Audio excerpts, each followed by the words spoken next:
What if your hometown had two governments, but one community? Texarkana, spanning Texas and Arkansas, and Bluefield, split between Virginia and West Virginia, show how cities thrive across state lines, with 65,000 and 15,000 residents, respectively, sharing history, schools, and culture.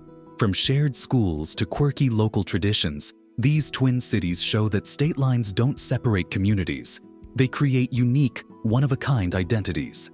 Could living on a state border actually make a city stronger and more connected than being in just one? Stay with us as we explore some of America's most fascinating twin cities and the stories that make them truly unique. And don't forget to subscribe for more amazing stories about the quirks and wonders of U.S. towns. 1. Kansas City, Missouri, and Kansas. When people think about a city split across two states, the first name that usually comes to mind is Kansas City. And here's the twist. The bigger Kansas City isn't even in Kansas. It's in Missouri.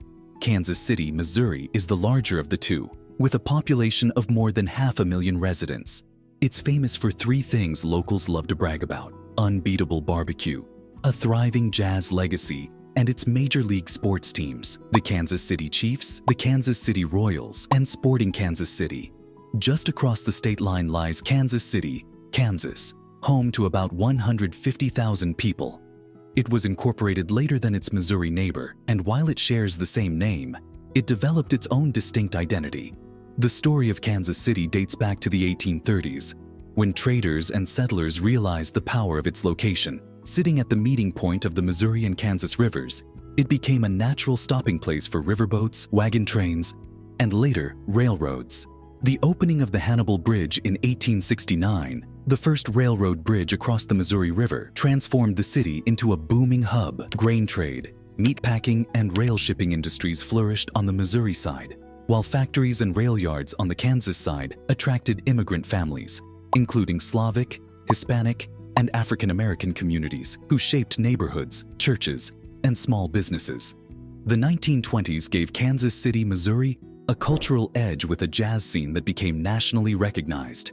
Clubs lit up the blocks between 12th and 18th Streets, and the city's own style of barbecue emerged as a lasting cultural treasure. Around the same time, developer J.C. Nichols built the Country Club Plaza, the first shopping center in the United States designed specifically for cars, setting a trend that would influence urban development across the nation.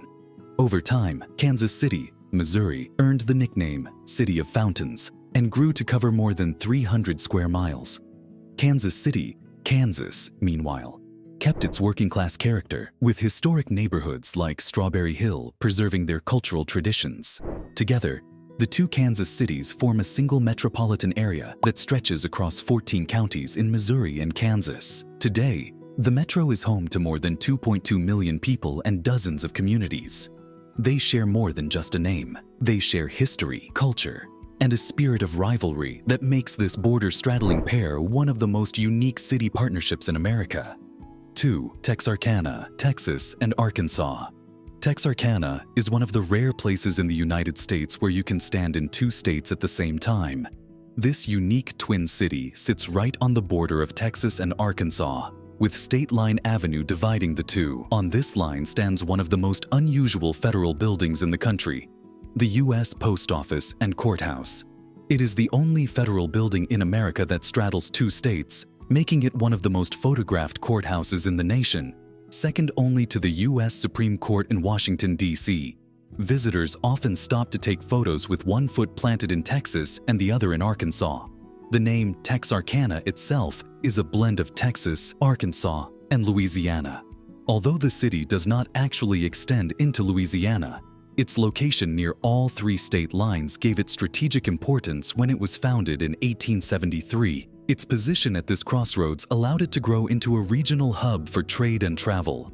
Today, Texarkana has a combined population of just over 65,000 people between its Texas and Arkansas sides. Texarkana, Texas, is the larger of the two and is home to more commercial development.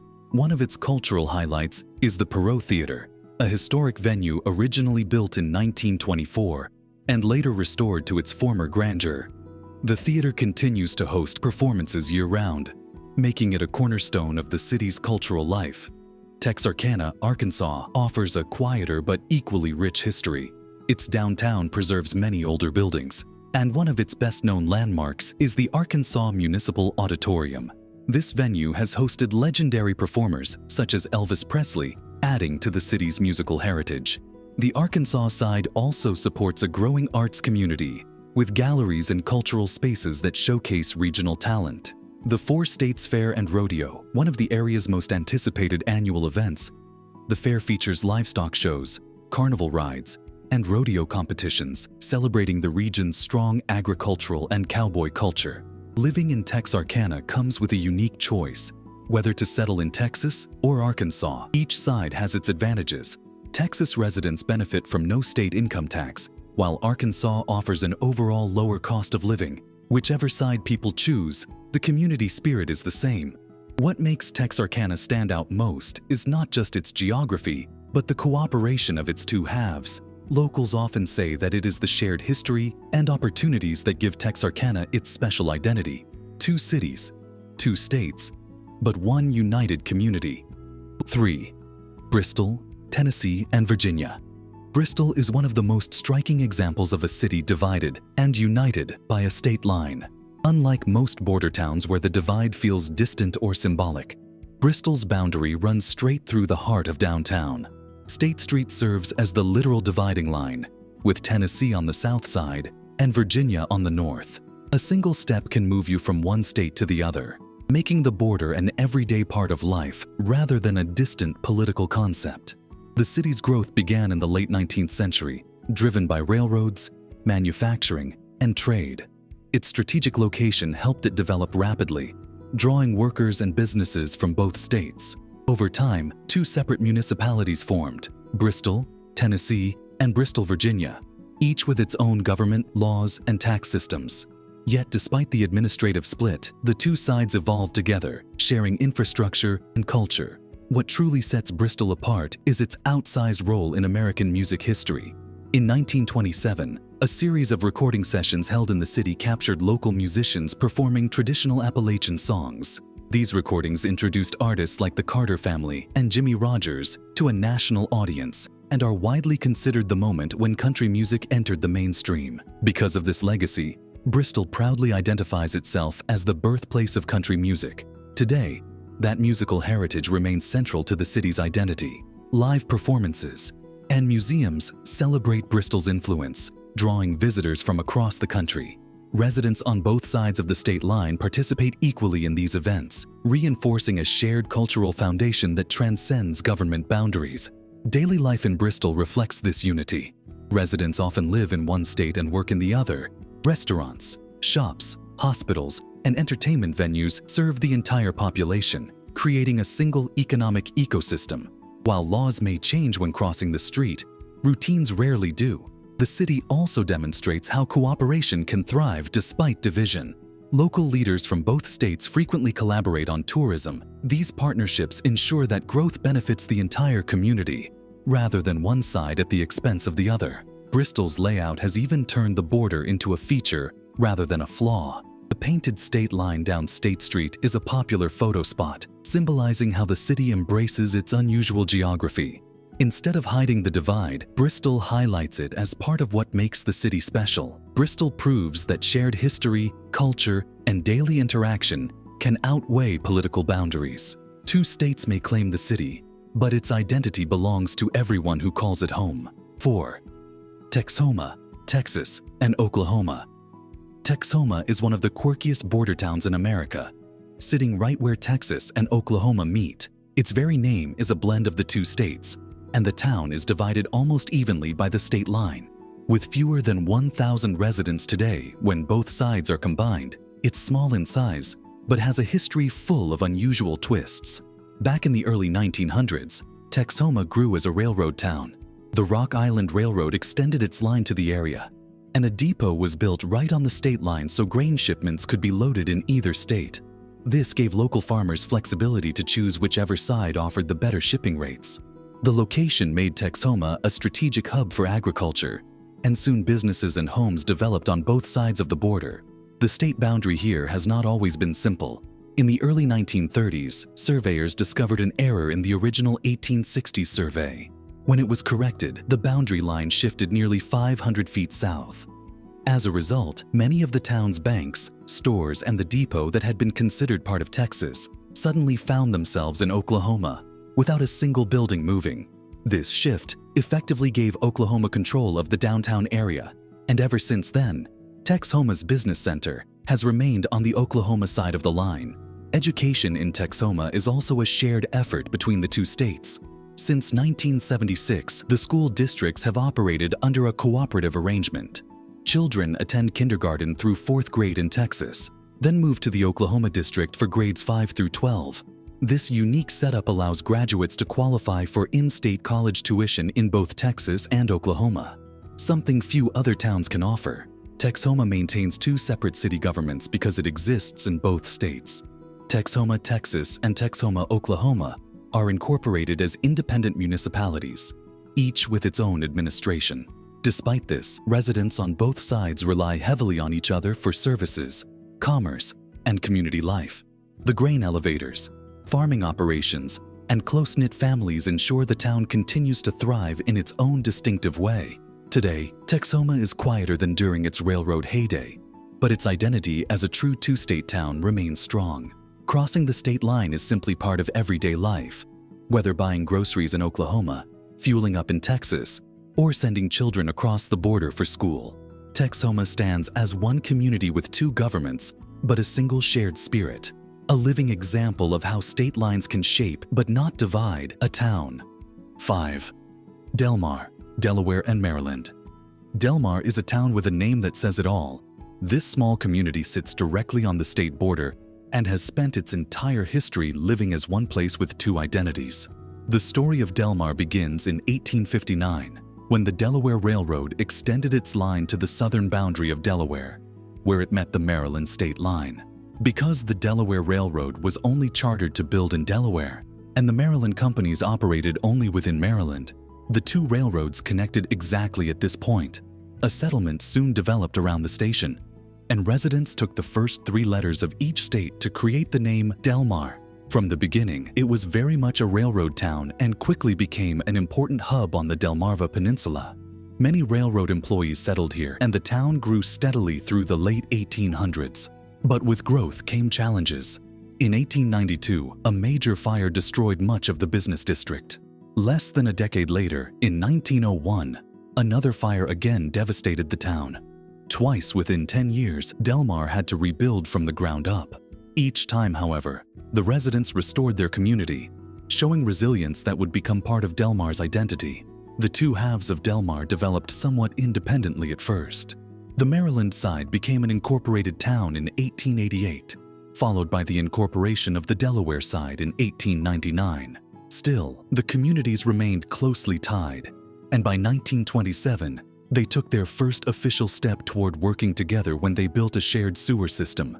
This was followed by an even bigger move in 1949, when the Lions Club successfully promoted the consolidation of the school systems. Delmar's junior and senior high schools were combined into one. A few years later, in 1953, grades 4 through 6 were also joined and housed in Maryland. These changes marked the beginning of a truly united town that operated across state lines.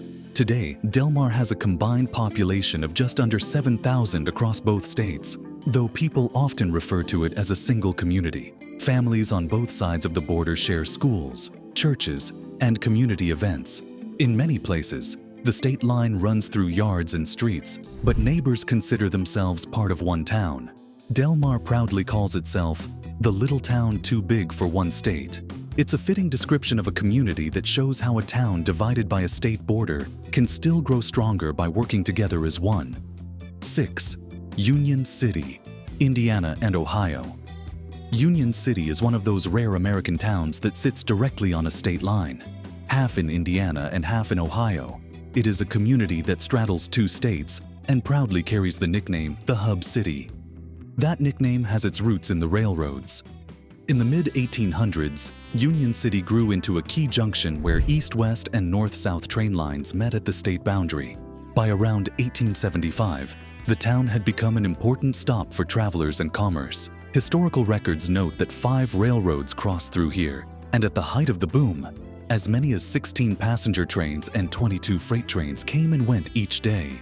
The constant movement of trains brought noise, energy, and opportunity, and Union City quickly became one of the Midwest's railroad hubs. The Indiana side of Union City was officially founded in 1849, when Jeremiah Smith platted the land into lots. Smith was more than just a landowner. He was a surveyor, lawyer, and judge who played a central role in early Randolph County life.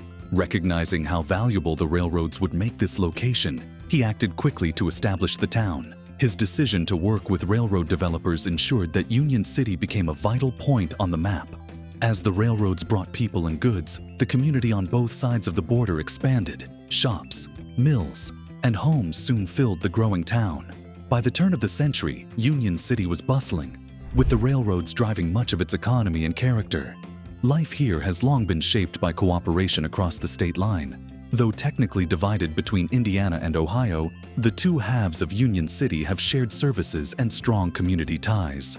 A street called State Line Road still marks the boundary, but for locals, the line has always been more symbolic than restrictive. Union City has also been home to notable figures. Among them was Isaac P. Gray, who lived here before serving as governor of Indiana. His career is one of several examples of how this small town has influenced the wider state and region. Today, even though the railroads no longer dominate daily life as they once did, Union City continues to carry the spirit of connection and resilience. Preservation efforts, community pride, and new projects keep the town moving forward. For more than 170 years, Union City has shown that while state lines may divide a map, they do not have to divide a community. 7. Bluefield, Virginia, and West Virginia. Bluefield is one of the most unusual communities in America because 2 separate towns share the same name on opposite sides of the state line. Together, they create the impression of a single city straddling 2 states, even though each is an independent municipality.